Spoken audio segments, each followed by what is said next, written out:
Rajkot ગ્રામ્યના Atkot police station વિસ્તારમાં આવેલ કાનપુર ગામની બાજુમાં જો વાડી છે, વાડી વિસ્તારમાં એક આપણા દાહોદનો ભાગ્યા અહીંયા રહે છે, ખેતરમાં કામ કરતા હોય છે. એની 7 વર્ષની નાની દીકરી સાથે એક દુષ્કર્મ જેવો બનાવ બન્યો.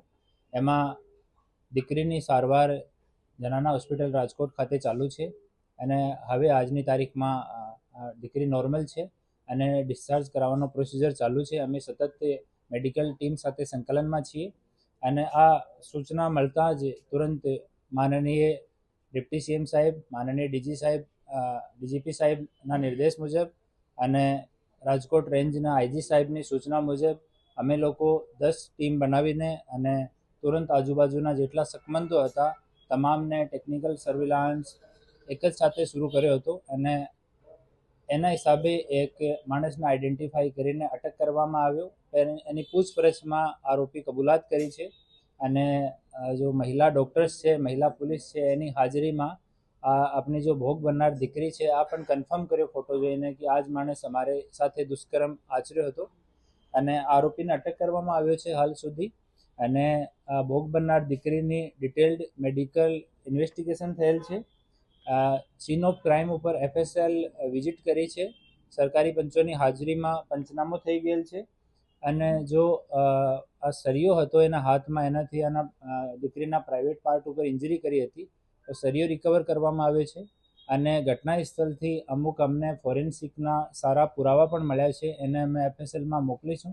એના પછી એના રિપોર્ટ આવ્યા પછી ઇન્વેસ્ટિગેશનમાં સામેલ કરવામાં આવશે અને મહેરબાન ડીજીપી સાહેબ અને આઈજી સાહેબની સૂચના છે અને માનનીય ઉપમુખ્યમંત્રી શ્રીનો નિર્દેશ છે કે આની ઝડપથી તપાસ પૂરી કરવામાં આવે.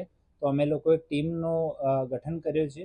આ ટીમ અલગ અલગ એંગલ પર કામ કરી રહી છે અને જેટલો વહેલો થઈ શકે એટલો વહેલો અમે લોકો ઇન્વેસ્ટિગેશન પૂરે કરીને આમાં ચાર્જશીટ કરવામાં આવશે અને કોર્ટ સાથે, ડીજીપી સાહેબ સાથે અમે સંકલનમાં છીએ. ત્યાં પણ કોર્ટમાં જેટલો વહેલો થઈ શકે એટલો વહેલો એનો ફાઇનલ સજા સુધી જાય એવો અમે લોકો પ્રયાસ કરી રહ્યા છીએ. ઘટના એક્ઝેક્ટ કયા સમય, દિવસના સમય બની હતી, રાતના સમય બની?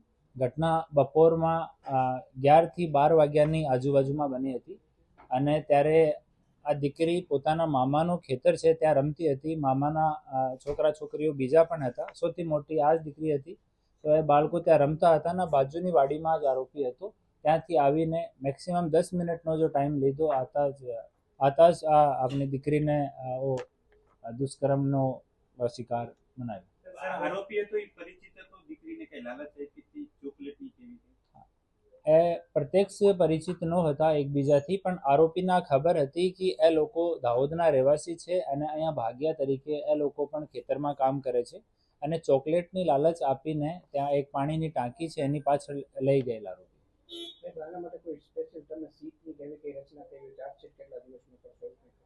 અમે જેટલું જલ્દી થઈ શકે, આમાં દિવસ નક્કી નથી કર્યા, લેકિન જેટલું જલ્દી થઈ શકે ઇન્વેસ્ટિગેશન કોમ્પ્રોમાઇઝ નહીં થાય અને સારો ઇન્વેસ્ટિગેશન જેટલું જલ્દી થઈ શકે એટલો જલ્દી અમે લોકો અને ઇન્વેસ્ટિગેશન પૂરો કરીને ચાર્જશીટ સળિયાથી બાળકીના પ્રાઇવેટ પાર્ટમાં સળિયો ઇન્સર્ટ કરવામાં આવ્યો છે અને એનાથી ઇન્જરી થઈ છે એવો મેડિકલ રિપોર્ટમાં પણ પ્રતિસ્થાપિત થયો છે. હવે બાળકીની સ્થિતિ સારી છે, સ્ટેબલ છે. ઇનિશિયલી 1-2 દિવસમાં બાળકી થોડી શોકમાં હતી, પછી હવે કાલથી બાળકીની સ્થિતિમાં બહુ સુધાર છે અને ડૉક્ટર સાથે પણ અમે લોકો સંકલનમાં છીએ. આના મેન્ટલ અને ફિઝિકલ બંને કન્ડિશનમાં બહુ સુધાર છે. આમાં પોક્સો એક્ટ હેઠળ અને રેપનો જો આપણે BNS ને કલમ મુજબ ગુનો દાખલ કરવામાં આવે